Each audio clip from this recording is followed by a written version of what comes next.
సర్వశక్తివంతుడానికి వందనాలు స్తుతులు స్తోత్రాలు ప్రభా. ఈ ఆదివారం ఉదయకాలం మీ ముందు నాయన అయ్యా లాజరు గారిని శాంతి గారిని మీరు జ్ఞాపకం చేసుకుని బిడ్డలకి ఇచ్చిన ఈ మంచి గృహాన్ని బట్టి నీకు స్తోత్రాలు. సమక్షంలో ఈ గృహాన్ని ప్రభా చక్కగా ప్రతిష్ఠించిన ప్రతి భూమిని అయ్యా మీరు దీవించండి, ఆశీర్వదించండి. ప్రతి రూమ్ లో మీరు ఉండండి అయ్యా, నీ పరిశుద్ధాత్మ కార్యాలు ప్రార్థనాపూర్వకంగా మరి కిచెన్ రూమ్ కూడా ప్రతిష్ఠించండి ప్రభా. అయ్యా ఎస్ అయ్యి కిచెన్ రూమ్ లోకి వెళ్ళి బిడ్డ వంట చేసేటప్పుడు పనులు చేసుకునేటప్పుడు మీరు తోడుగా ఉండండి ప్రభా. ఈ బిడ్డలకి ఇచ్చిన చక్కటి ఇల్లుని దీవించండి, ఆశీర్వదించండి ప్రభా.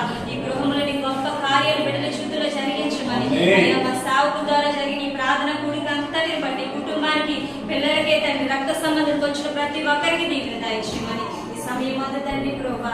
అయ్యా ఇప్పుడు నాయన యేసయ్య కిచెన్ ప్రతిష్ఠిస్తుండగా ప్రభా ఈ నామానికి మనం తెచ్చుకోమని నా ప్రభు రక్షకుడైన యేసుక్రీస్తు నామమున అడిగి వేడుకుంటున్నాం తండ్రి.